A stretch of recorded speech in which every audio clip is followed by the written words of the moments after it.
So this is Faith Questions Sunday, and maybe we're going to cover all of them, but I'm kind of doubtful. I have a list from last time, and also a couple this morning already. But please, if you do have faith questions, you can use that number and text in, and we're just going to see where this goes. Whew. Okay. So one question that came from last time says this: is it okay to believe 50-50? Like 50% believe in God and Jesus, and other 50% not believing? What a great question. How many have ever had questions about their own faith, or whether or not they were believing enough? So we're in good company, right? We've all had a moment or multiple moments where it's like, am I believing enough? Is my heart where it should be? So I take that to be the meaning of the question. So what I would probably say first is, if you're feeling that way, you're not alone. Many other believers feel the same way at different times, and probably for different reasons. Sometimes something difficult happens, and it challenges our faith, or challenges what we believe, and other times it's just, maybe we're not experiencing the closeness of God like we did at other times in our life, and so it makes us go, well, is it really real the way I think it's really real? So, the obvious answer is, yes, it's okay. It's okay to have doubts or to have questions. I consider doubt to be not the opposite of faith. We would think normally that maybe doubt is the opposite of faith, but doubt is simply the room where faith has to grow. Unbelief is the opposite of faith, where you're choosing not to believe something, right? Doubt is not the same. Doubt is just that margin where faith has room to grow. So when you feel 50-50, like you kind of got 1 foot in and 1 foot out, to me, the more important issue is, what direction are you moving?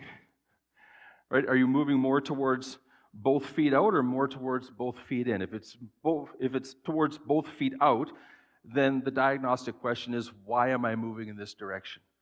Am I hurt? Am I frustrated? Am I angry or bitter about something? Is there an experience I'm going through that I can't quite make sense of, and I'm not getting answers, so maybe I'll go look for answers somewhere else? Or are you moving in the direction of, I think my faith is growing, I'm connected well enough that there's opportunity for faith to grow, and if that's the case, then 50-50 can turn to 60-40, can turn to 70-30, and it's a good direction to be going in. So it's a bit of a diagnostic issue. Which direction am I moving? Because there's nobody who's 100, just for the record.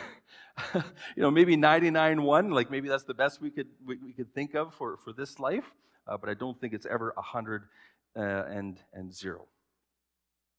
Another question from last time: there can be debates between science and religion regarding Genesis and the creation of the world millions of years ago versus 7 literal days in a shorter timeline. Is there a combination explanation, or is it literally just 7 days and there's a young earth? Wonderful. Short answer, I don't know, because I wasn't there. But I will say 2 or 3 things. One, there are wonderful, godly, Jesus-loving people who believe in a young earth, literal 7-day creation, and there are some who believe in an older earth, maybe not so literal creation. Is that helpful? Not a whole lot yet.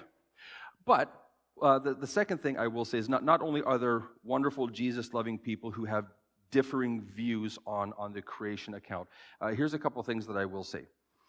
Jesus referred to the beginning as being a literal thing. When he was talking with the religious leaders, they were asking him about the issue of divorce, which doesn't really have a whole lot to do with the creation story, but Jesus says, have you not read how it was in the beginning? And he refers to Adam and Eve as real people who were created according to God's design. So Jesus is referring to Adam and Eve as literal people. So if we take Jesus' words at face value and jump back, well, for you guys, I guess, jump back into Genesis, if Jesus is referring to Adam and Eve as real people, then as we read the story of Adam and Eve, it's reasonable to read that story then as a literal story, right? So Jesus wouldn't necessarily be drawing on a metaphor to prove a theological point, right? Like he's not talking about something mythical, he's talking about something that's rooted in history. That doesn't fully answer the question about young Earth, old Earth, evolution, millions of years, that kind of thing. So on that side, what I would say is there is good reason to believe that the evidence that we see geologically points to a younger Earth. So scientists will often talk about like the Jurassic layer, the Cretaceous layer, and they would talk about this was 250 million years ago, and this was 500 million years ago, etc. And they would look at these geological layers as one of the ways of explaining the timeline. If you take the idea of a global flood, as in Noah's flood, a global flood, thinking about that much water over the surface of the earth and the power and pressure of gravity. So right now, like if you go into deep, deep places in the ocean, you have to use very special machinery because the pressure is so intense the deeper the water level is. So if the entire earth was covered with water, then at one point the entire surface of the earth was subject to an enormous amount of pressure. What is it that turns clay into rock? Well, there's only two things: an enormous amount of pressure over a short period of time, or a light amount of pressure over a longer period of time. So scientists will diverge to a longer period of time with a lesser form of pressure to form these sedimentary layers over a long period of time. But thinking about the creation account and what the Bible seems to teach about the age of the earth, it's not unreasonable to think that a global flood would be responsible for the way the layers of the earth were compacted. Having said that, I wasn't there, so I don't have the receipt of being an eyewitness to creation or the flood. But it is very reasonable, very logical, and a very valid point of view to say if there was a global flood, that would explain the geological phenomena that we often associate with a longer period of time for Earth's history. Hopefully that helps. Let's see.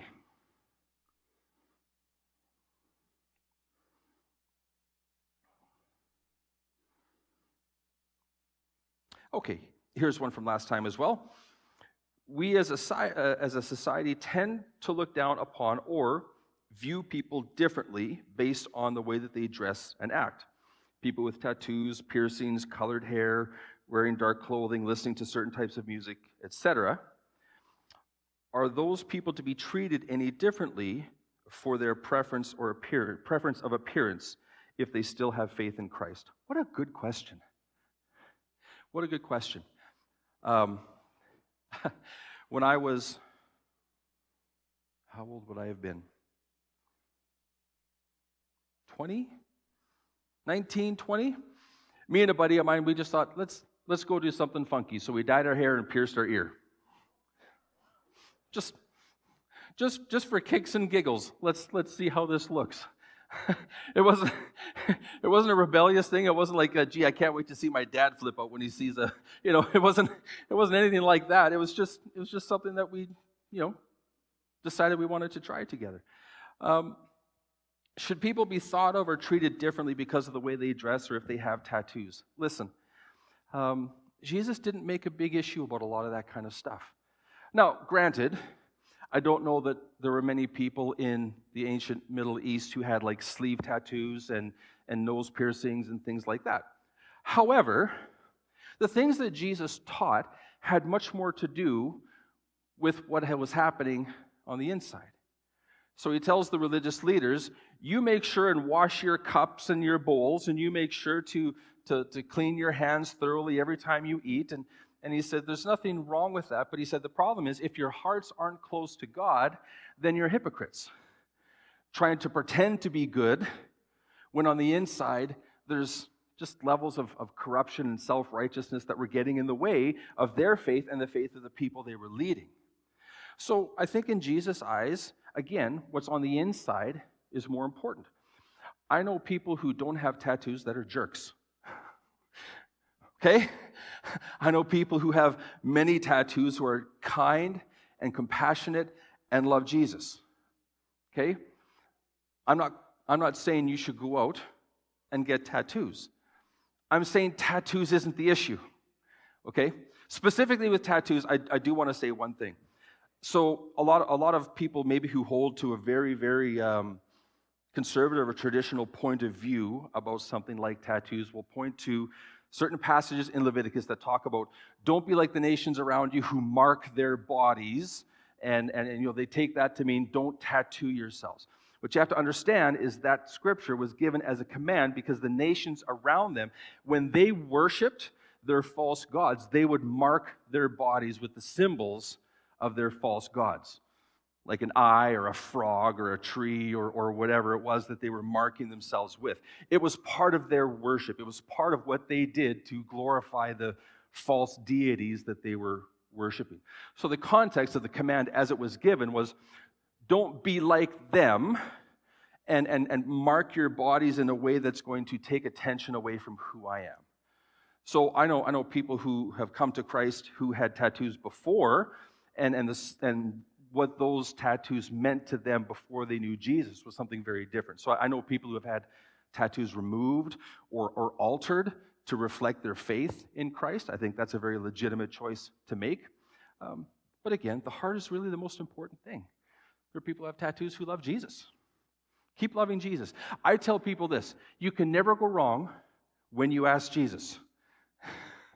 Because it's not a prescriptive issue whether people should or shouldn't get tattoos or something like that. It's more like, well, if you want to, what's the reason that you want to? And if you have them and you want to get rid of them, what's the reason you want to get rid of them? Right? These are actually much more important questions to answer than whether or not you do or don't have a tattoo. So hopefully that's helpful. Let's see. This one is a new one from this morning.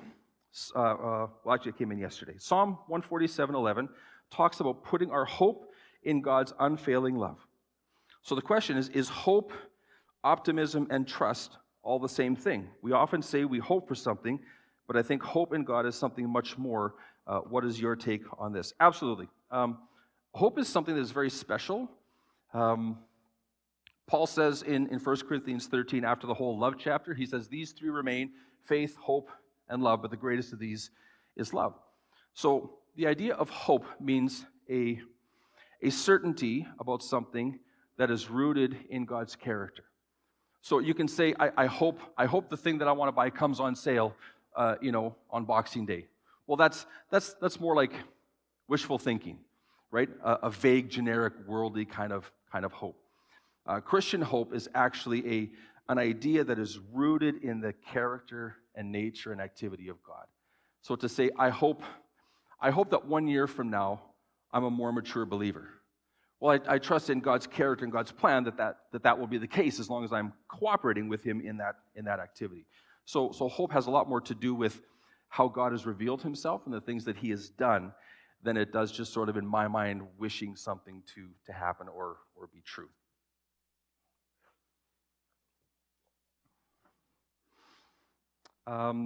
There's another one from last week.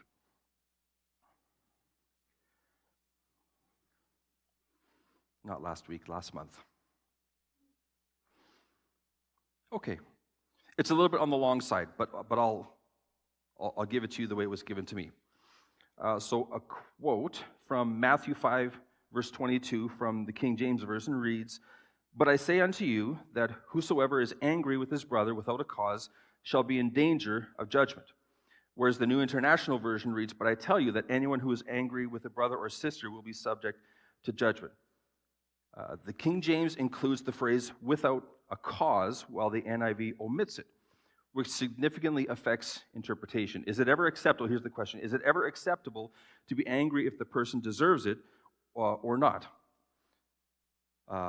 in brackets, not my question. Okay, maybe that's a side question. That's okay. My question is, how should we approach doctrinal differences between Bible translations, such as this one, between the King James Version and the NIV in Matthew 5:22, without undermining our belief in the inerrancy of Scripture? Okay, great question. How many of you have noticed different words in different translations? And you're like, why on earth is this the case? I'm going to try and give you the 2-minute version. And if you have any questions, raise your hand. Okay? So, the history of translations is really the history about dealing with manuscripts. So, we don't actually have the original copies of the Bible books as they were written. Like, we don't have the actual letter that Paul wrote to the Corinthians. We have copies of that letter. You with me so far? We don't have the originals. But over time, these copies were copied. And the copies were copied, and the copies were copied, all the way down through the centuries. Now, one of the issues is, as they were copied, they were distributed. They were distributed into Europe, Africa, South Asia. So as they were copied, they were distributed to people in the church. It's kind of like if you got something of value and somebody else needs to read it, and you want to keep a copy for yourself, you copy it out and then send the copy to someone else. So the history of how we put the Bible together in translations is the history of taking these manuscripts together and trying to figure out what the originals actually said. Because every once in a while, there'd be a little error. Like a he turned into a she, a there turned into a here, just very, very little errors that are easy to catch. So if you have 50 different manuscripts of the exact same part of Scripture, and 49 of them say the exact same thing, and one of them has one word that's changed, you're more likely to think that those 49 are correct than the one, right? Because there's more witness, there's more evidence by these ones that all agree. This whole process is called textual criticism, meaning taking the manuscripts, analyzing them with a fine-tooth comb to figure out what the originals would have said. So, if you talk to any serious Bible scholar about how this whole process happened over years, they would say that the Bible that we have today is like 99% certainty that we have what the original Bible and Bible books would have said. And that the other 1% don't have anything to do with our core beliefs. So sometimes, like you'll see, if you read 1st and 2nd Kings and then 1st and 2nd Chronicles, you're reading about the same events written by two different people. So they'll say there was a battle in this valley and 42,000 people died in this battle. And then maybe in 1st Chronicles, you read about the same battle and it'll say 44,000 people died in this battle. That's an issue where it's like, we're not 100% sure which number is most accurate. But the point is, a lot of people died in that battle. It doesn't change our core theological beliefs. So, one of the reasons why different translations choose different words has to do with these manuscripts. So, at some point, they may have a choice to make about whether they use this word in English or this word in English to convey the original idea, because English is a different language than Greek or Hebrew. Sometimes they have to choose which word they feel fits best. So a group of translators will say, well, we feel like this word or this phrase most accurately represents what this word means. Others might say, well, we prefer using this word or this phrase for these reasons. So that's why you see some of the differences between translations. The other reason is different translations, especially older ones, they had fewer manuscripts to go from. So the King James Version was developed using 6 different Latin manuscripts, which you're like, who cares? Well, they weren't dealing with a lot of the manuscripts that were written in Hebrew, Aramaic, or Greek.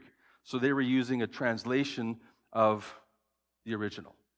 So it's kind of like when you Xerox something 100 times, the last image isn't quite as sharp or good as the first image. I'm not saying the King James is a bad translation. It's a good translation based on the manuscripts that they had. But as this whole process of putting things together developed over time, we have much more manuscripts available and much more precision with what words we use to interpret. That's 4 minutes. The key thing to understand is that the difference between our translations are editorial decisions. And so you'll often see footnotes in the bottom. Some Bibles will say this, or some manuscripts will say this. That's what that means. It just means this is one of those issues where they could have picked this or they could have picked this, and they weren't 100% sure which one was best. So the people who developed this Bible chose this, and the people who developed this Bible chose that. But none of those issues seem to affect our core beliefs. Whew. All right.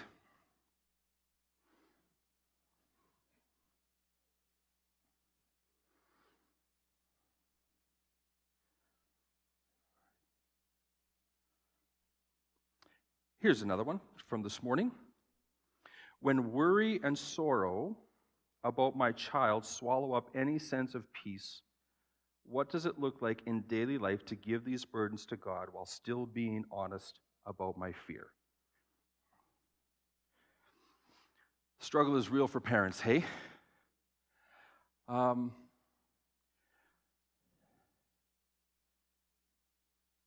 think the first thing that I would say is understanding that the worry and concern that parents have for kids is always legitimate because it comes from a place of care and concern. That often expresses itself as worry, right?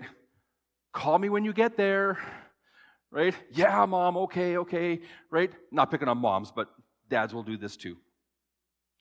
So those concerns, they come from a genuine place. Otherwise, it'd be like, well, when they get there, they get there. When they get home, they get home, right? If you don't care, you don't really think about it or talk about it. But when you do care about it, you tend to think about it and talk about it. The crucial thing is taking the things that would pull us or tempt us towards worry and then place them in the proper context of who we are and who our kids are. What do I mean by that? What I mean by that is we are not God. We don't have the power to control all of the things that we want to control.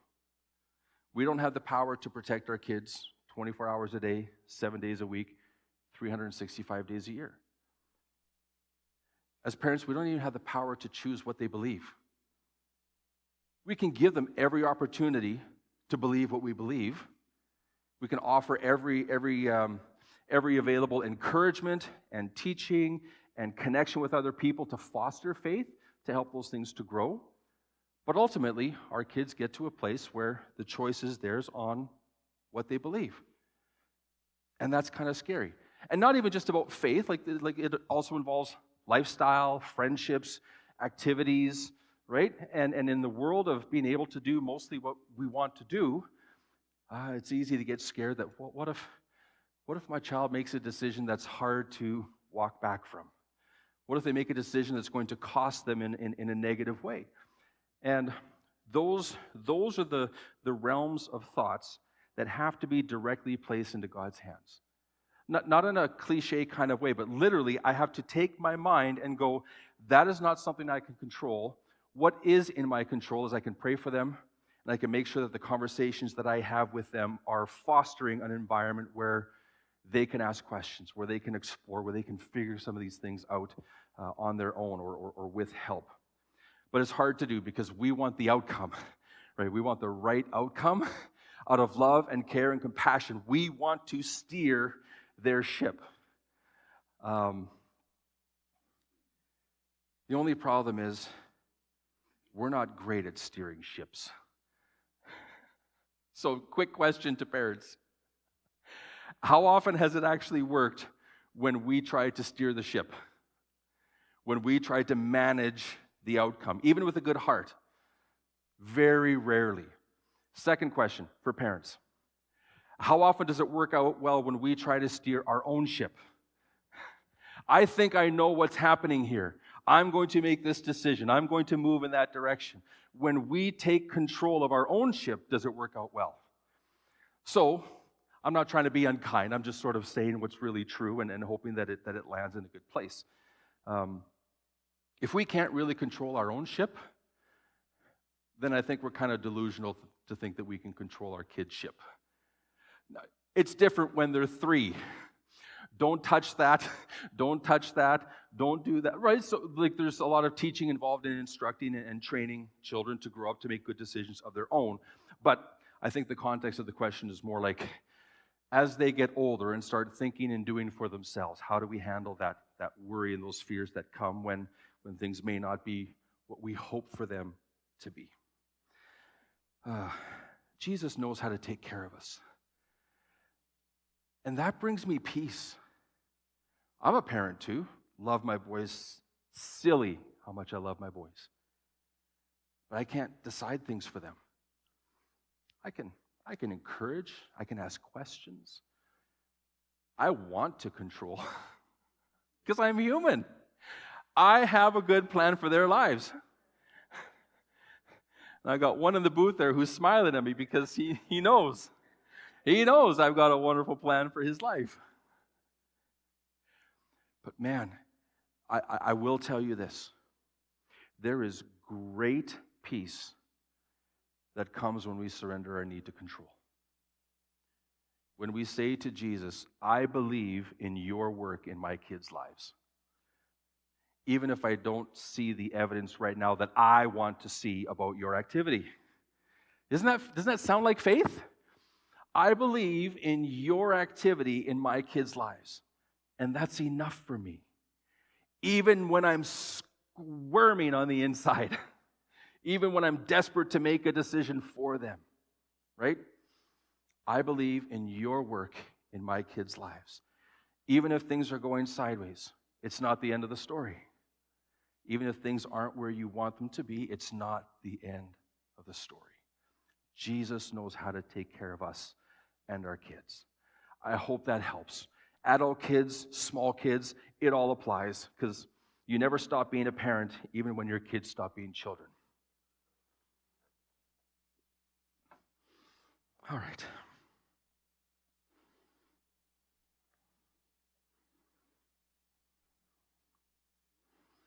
Okay, another one from this morning. I'm sure you've heard the argument that all gods are the same God under different names. Personally, I don't agree, but the only foundation I really have for that is because they often directly contradict each other and have different opinions on Jesus' death and resurrection, but I was curious about your opinion. If it's true that all gods are the same, Christians get the short end of the stick. Paul says it this way in 1 Corinthians 15. If the resurrection of Jesus didn't happen, then we are, among all human beings, to be pitied most. Why is that? Because the call to follow the Christian God is the call of self-sacrifice, the call of surrender, the call of service to Him and to others in a way that is tangible and meaningful. To take upon ourselves, in the words of Jesus, pick up your cross and follow me.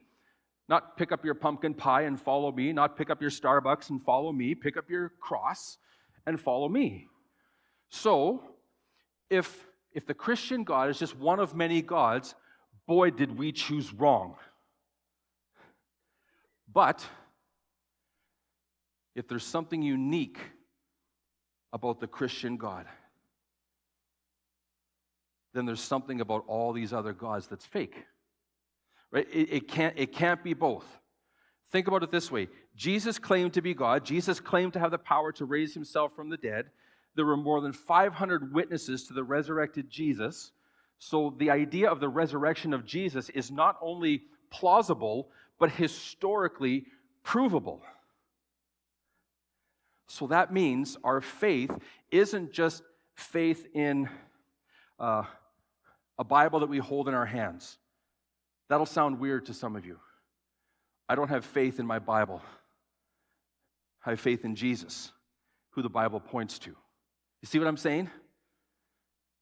So in a world where there are many competing gods, and you say, well, what are the gods of our culture? We don't have gods like a Hindu god or a Muslim god or anything like that. Well, we have the gods of pleasure, the gods of sexuality, the gods of I get to do whatever I want and you can't say anything about it, the God of family, the God of leisure, the God of sports.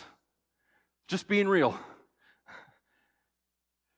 If we spend as much time connecting with Jesus as we did with a lot of these other things, how would our faith grow? That's not a condemning word. Please hear me. Jesus is not wagging a finger at anybody. But it's to point to the fact that our faith has substance. And it requires something of us. We can't save ourselves.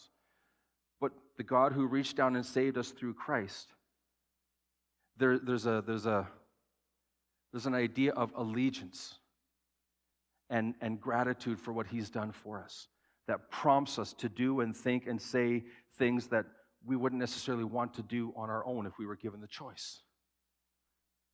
So in the world of many gods, the Christian God is either above them all and to be worshipped, and the others are all false, or we chose wrong, let's go get pizza and figure out something else. Right? There's no middle ground for those things. So that would be where I would go with that idea.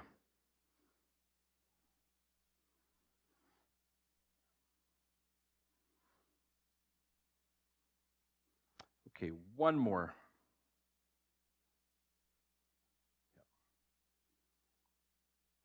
Is Balaam a prophet? Anybody remember the story of Balaam in the Old Testament? The question came in, and if somebody saw me not singing, I was reading about Balaam, just to refresh my memory. So from Numbers 23, there's a really funny story, maybe not so funny, haha, but funny, strange. So the Israelites are traveling, and as they were moving, a lot of the other nations around them had very weird reactions to them. And one of the nations that were around them as they were traveling were the Moabites. And the Moabites, they're like, okay, these Israelites, are so many of them that if they pass through our land, they're going to drink all our water, and their livestock are going to eat all of our grass. We don't want them near us. We got to find a way to push them in a different direction. So they consulted, the son of the king of Moab consulted a man named Balaam to give Israel sort of this prophetic word and to try and steer them away. And so Balaam apparently is this guy who can talk to God and sort of get information, almost like what we would see in the prophets.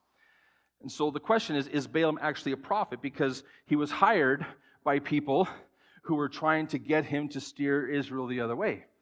And it's a funny question because sometimes something is genuine and somebody doesn't really know it. What do I mean by that? Anybody remember late night television when the psychics would come on? They'd have their little, their cards or their crystals, and they'd have a funny outfit on, and they would say, and there's somebody out there who, right? And it's a way to kind of sucker people in to give money in some sort of sense. Not all of that is fraudulent. Some people have a prophetic gifting who are not actually believers.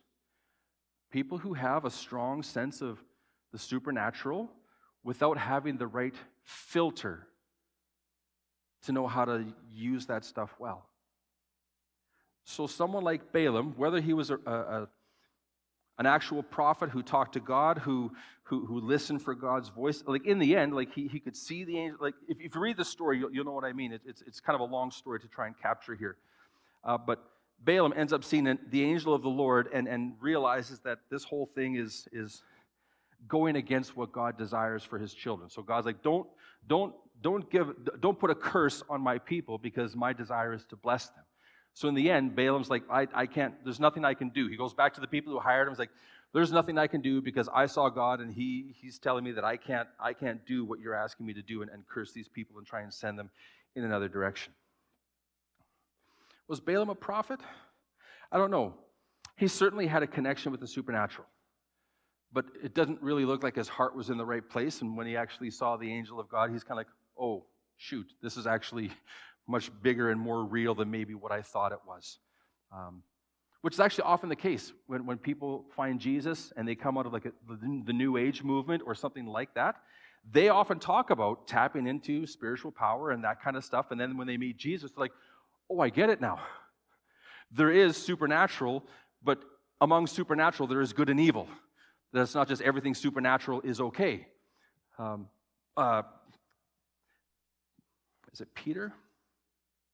I can't remember if it was Peter or Paul. Later in the New Testament, one of those two says that sort of in the last days, there'll be lots of people who have a form of godliness, but will deny its power.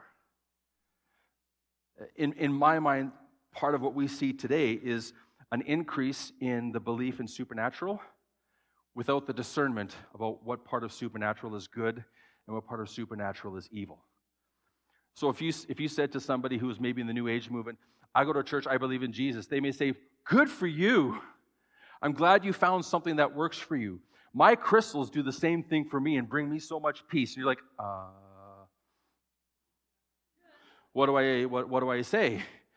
Well, I say it's a form of supernatural power without the discernment to understand that supernatural forces on the evil side are meant to enslave, to bring people away from Jesus, and supernatural power that comes from God is meant to draw people closer to Jesus. That's just, it's a knife. It either falls on one side or the other. There's no room for anything in between.